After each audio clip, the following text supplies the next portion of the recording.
Hi, I'm Nicholeen Peck. I teach all over the world about parenting, good communication, and how to build strong family bonds through the lens of the principle self-government. And in this video, we're talking about predictable parenting for autistic children.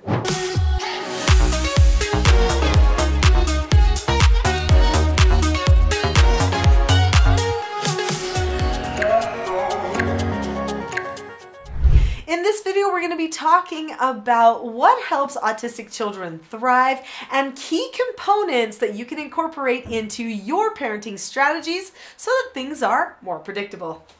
Everybody loves predictability. Seriously, everybody loves predictability. It just brings us all peace. But if you are an autistic person, you really love predictability usually. That is one of the characteristics of most autistic people. Obviously, autistic people, autistic children, they're all different, they're all unique. The spectrum is broad, but usually predictability matters. Because of the level of anxiety that they are experiencing, the predictability can make a big difference.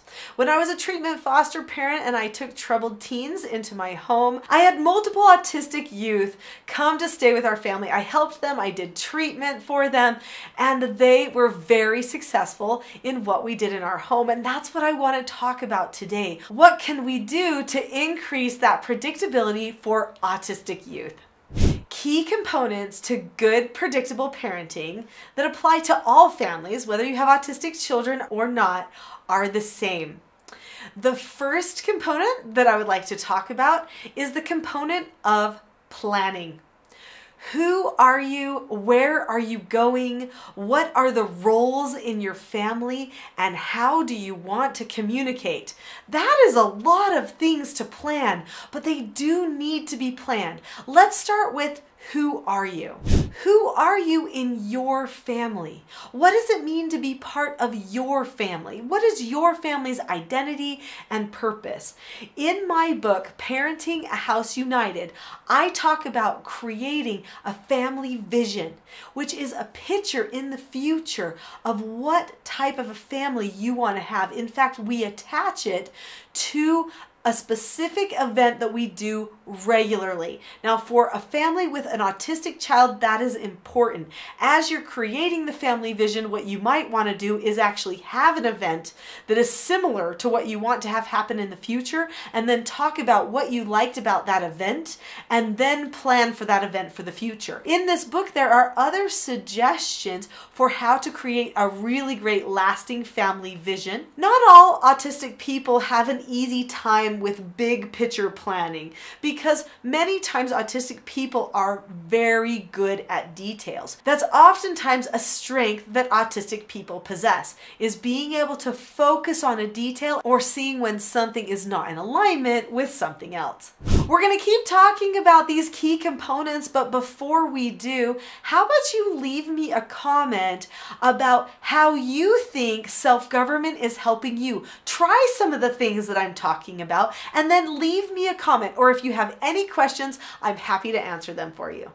So who are you goes back to your family dynamic. This book here, Roles, The Secret to Family, Business, and Social Success, is a story about a family who doesn't really understand their roles in their family and the dysfunction that they experience because of it. You could read this book as a family and discuss what your roles are in the family so that the family functions properly. Another important part on planning is understanding the skills that you want to utilize as a family. So in the book, Parenting a House United, I talk about 4 basic skills and 5 teaching styles that the family is going to want to be familiar with.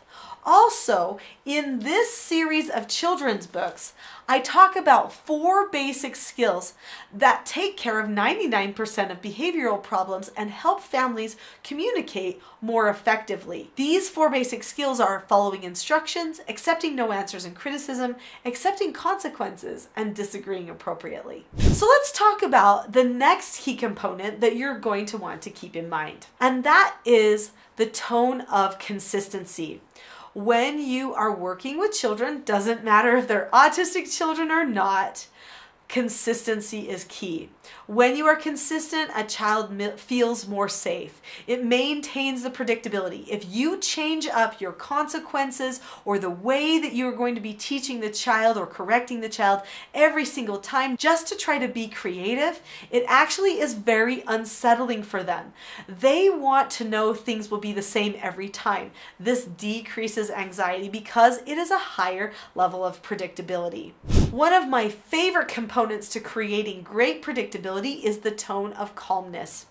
When you are calm in your family and your children know you understand calmness, they understand calmness, and you are pointing everyone toward calmness in all of your interactions, that also helps them feel like they will be able to be understood and that everything is safe and okay, even if they have to get corrected sometimes. This brings me to another key component, corrections. Corrections need to happen consistently. Also, praises should happen consistently, as well as pre-teaching. So there should be a component or a tone of teaching that happens in the home. Praising, pre-teaching, and correcting are all part of good teaching. Instead of reacting or giving consequences, we need to be thinking in terms of teaching our autistic child. This helps open the door to communication instead of increasing anxiety and shutting things down. Seeking to understand is another really important key component. In my video, How to Help an Autistic Child Handle Anxiety, I share a real story of an autistic girl who had a struggle with anxiety and ways that I suggested that the parents could help the child know that they wanted to understand her, but also help her learn to wait for just a moment before she got to say something. So I highly recommend going and listening to that story in that video. It's going to be beneficial to you.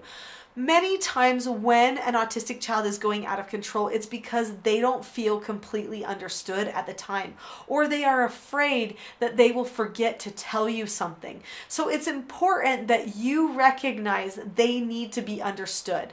So say less words, get to that place of understanding quicker. Speaking of saying less words, it is not effective ever to lecture, but especially if you have an autistic child, they will start shutting down and stop listening to you if you start lecturing. So make sure that you choose your words carefully, get to the point, and keep all of the language very, very predictable. I mentioned calmness before. I cannot overstate the importance of calmness in your communications for predictable parenting in your home.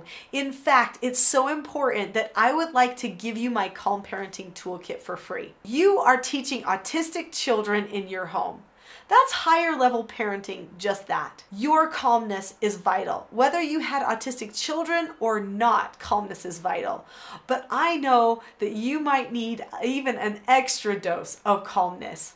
So my Calm Parenting Toolkit is 10 lessons with 10 different tools of calmness that you can use to help maintain your calmness and help your child get calm all at the same time.